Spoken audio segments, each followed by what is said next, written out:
Conselho, Caio, por favor. Preciso de ajuda. Tá. Eu sou filho de pastor e odeio esse título.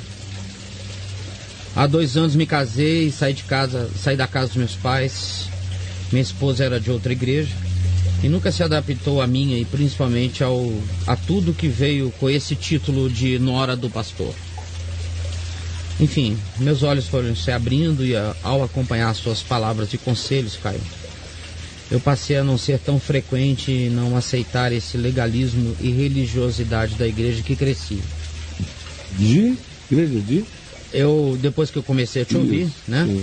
Passei a não ser tão frequente e a não aceitar esse legalismo e religiosidade da igreja em que cresci. Entendi. Cujo pai é pastor. É. Meus pais me mandaram uma mensagem dizendo o seguinte, 2 pontos. De uns tempos pra cá, né?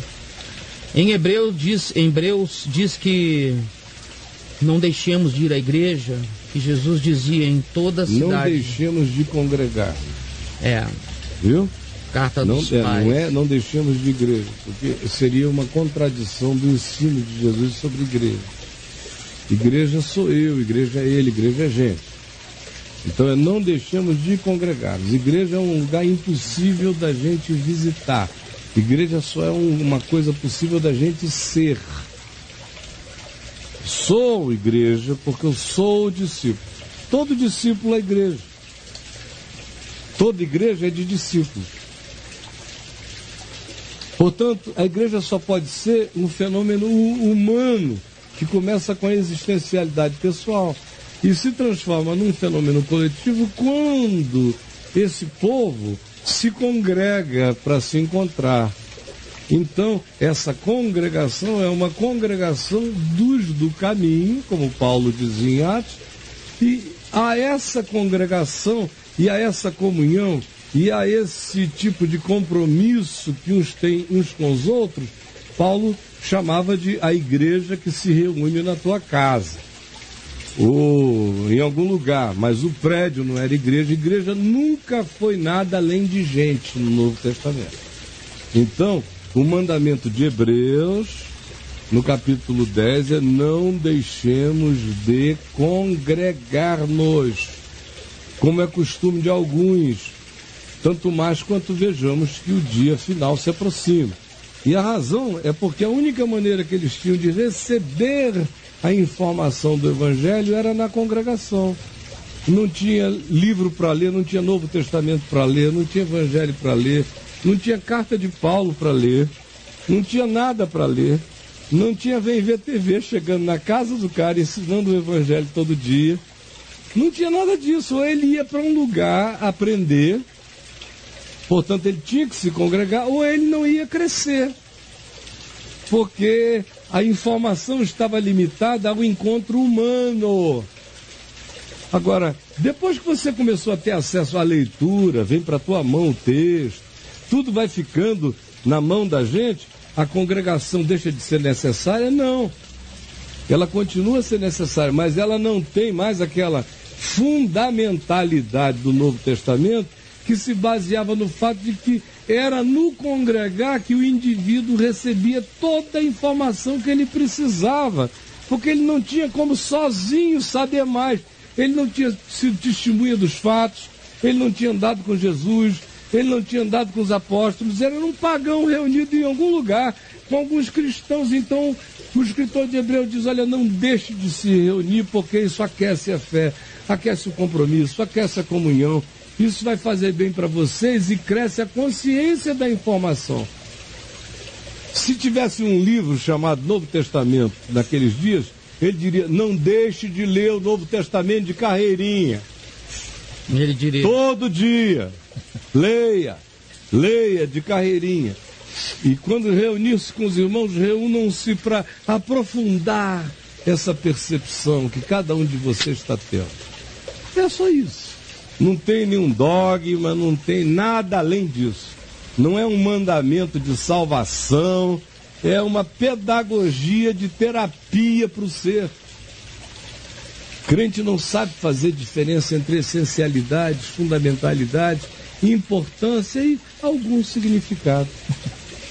O Novo Testamento está cheio de coisas que são essenciais, outras são fundamentais. outras são importantes, outras têm algum significado. As únicas que não me podem faltar são as essenciais. As fundamentais me dão amparo, conforto. As importantes, o nome já diz, carregam importâncias de horas, momentos, circunstâncias. Elas estão mais ou menos definidas pela circunstancialidade, as importâncias. E as que têm algum significado, depende. Pode ser, pode não ser, pode ter passado a hora agora, não faz parte de nenhuma essencialidade, por isso o momento não está pedindo, vai ficar de fora. É muito complicado entender isso? É claro que não.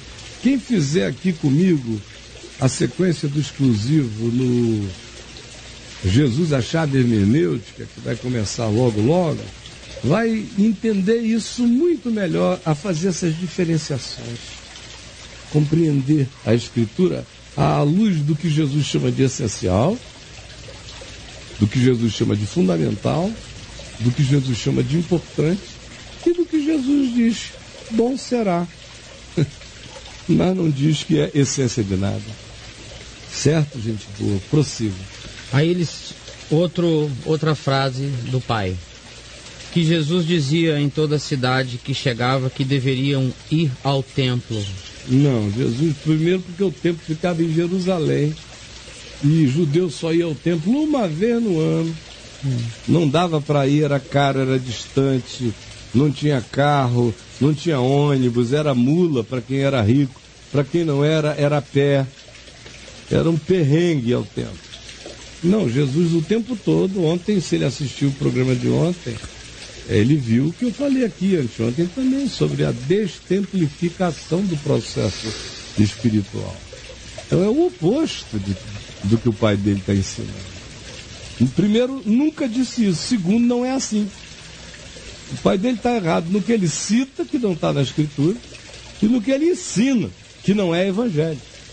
Evangelho é nem nesse templo, nem no Monte Gerizim adorareis ao Pai.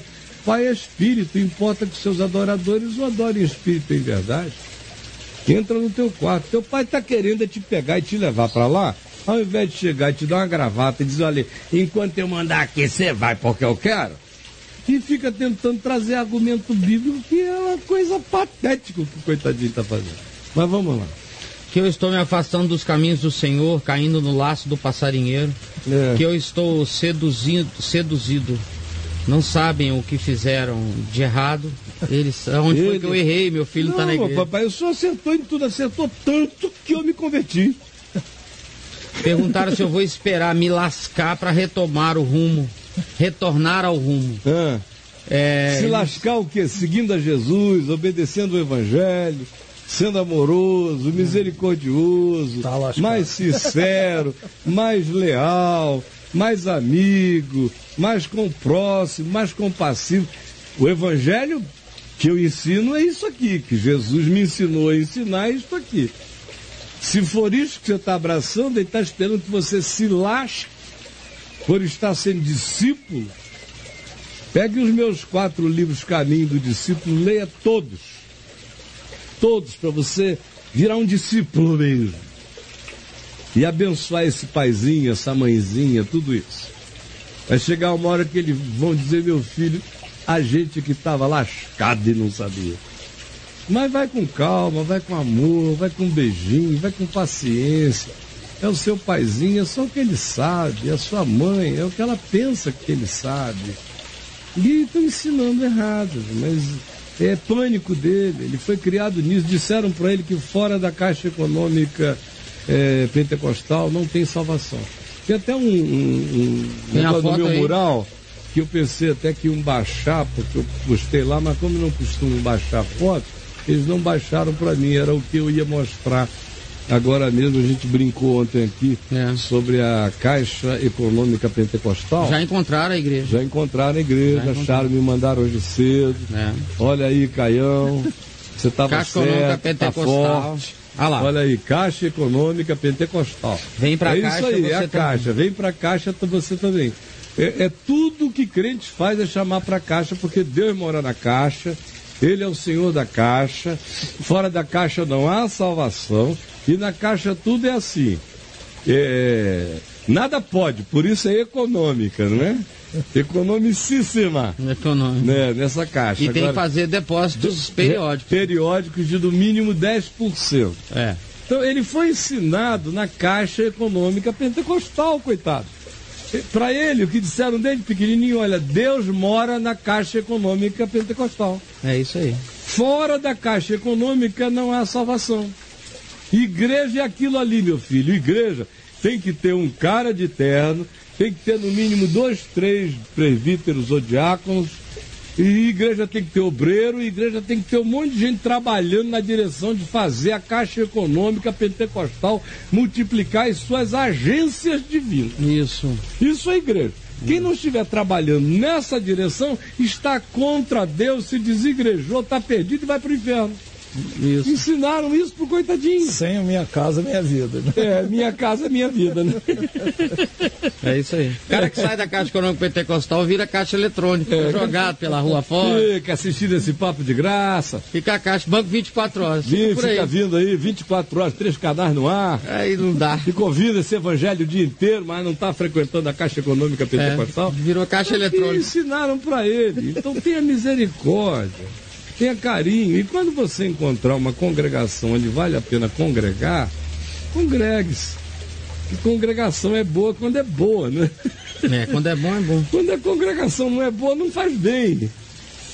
Então é isso, querido. Não tem nada demais. Não tem nenhuma carta escondida na manga. Não tem nada. É tão simples quanto a simplicidade do que eu acabei de te dizer. Tá bom? Beijão pra você. Caio, e o pai dele fala um pouco aqui, alusivo à Caixa Econômica.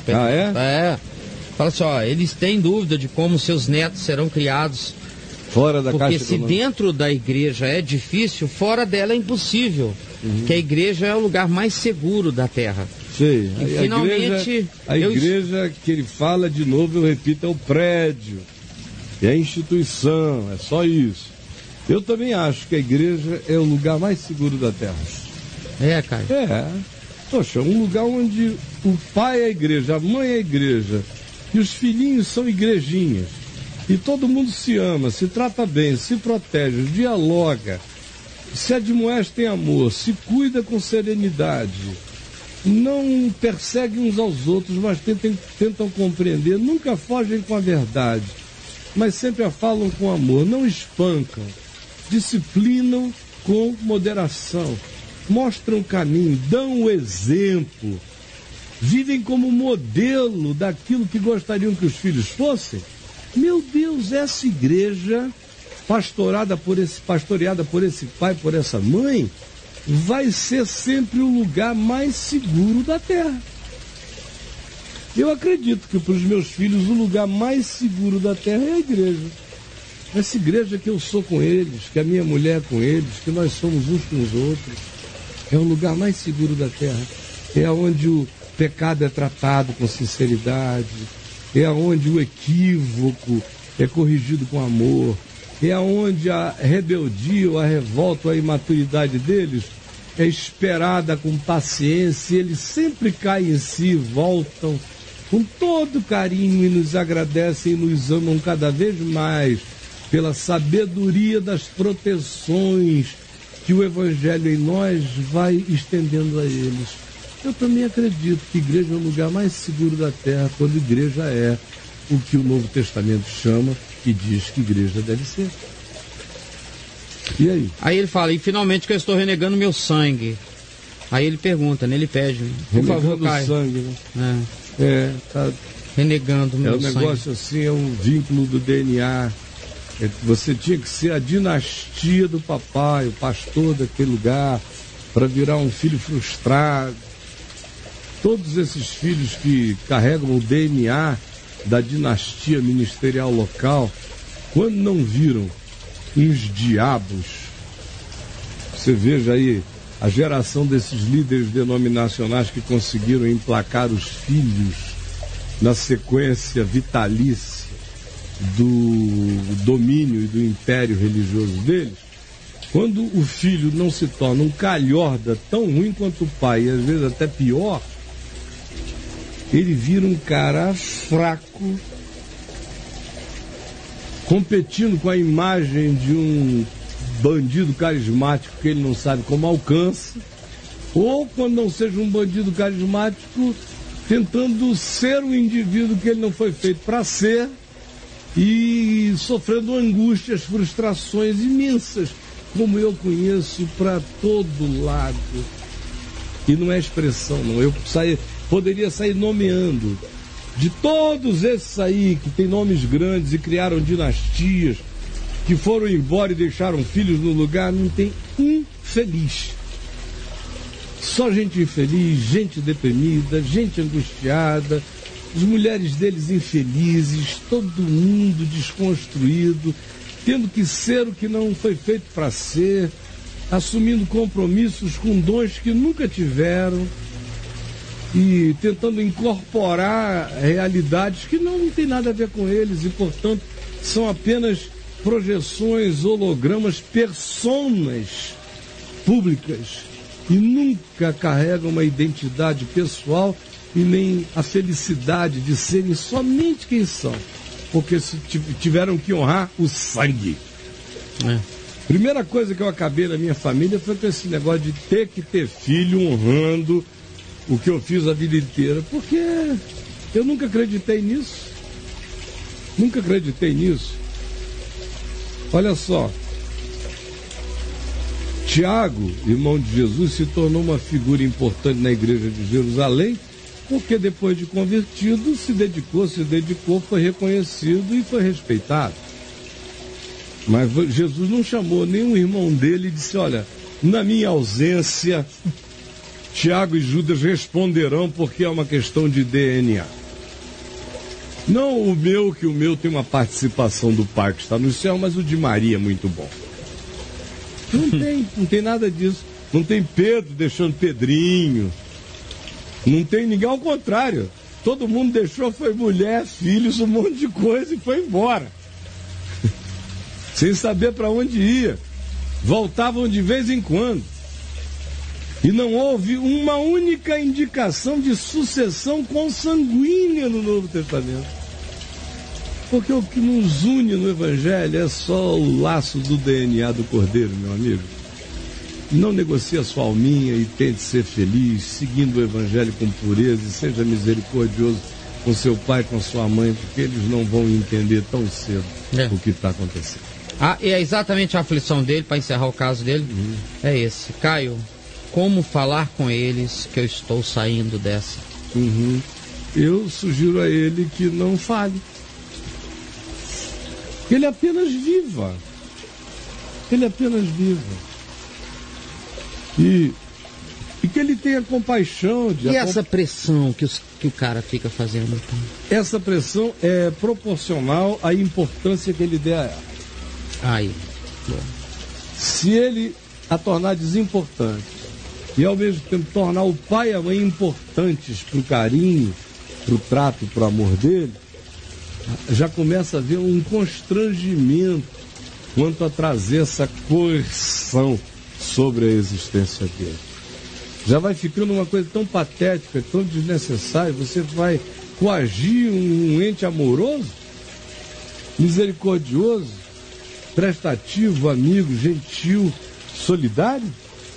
Vai gerando constrangimento. É o que Paulo ensinou, o livro de Provérbios ensina e o Espírito do Evangelho confirma.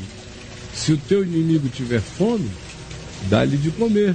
Não estou dizendo que seu pai é um inimigo, mas ele está achando que você se tornou inimigo das crenças dele. Você só não crê mais nelas, mas você não é inimigo dele, nem será jamais. Mas se ele tiver fome, dá-lhe de comer, sede, dá-lhe de beber. Ou seja, traz o serviço do bem para a alma dele. Porque assim brasas vivas vão começar a molestar-lhe a consciência dia a dia, e ele vai ser forçado a te enxergar. mas tem que ter amor, carinho, não precisa chutar o balde, nem ficar louco por causa disso. Seja calmo, deixa ele ter uma chance de ver o Evangelho decantado, provado, vivido em você. Pega os 4 caminhos do discípulo e manda ver.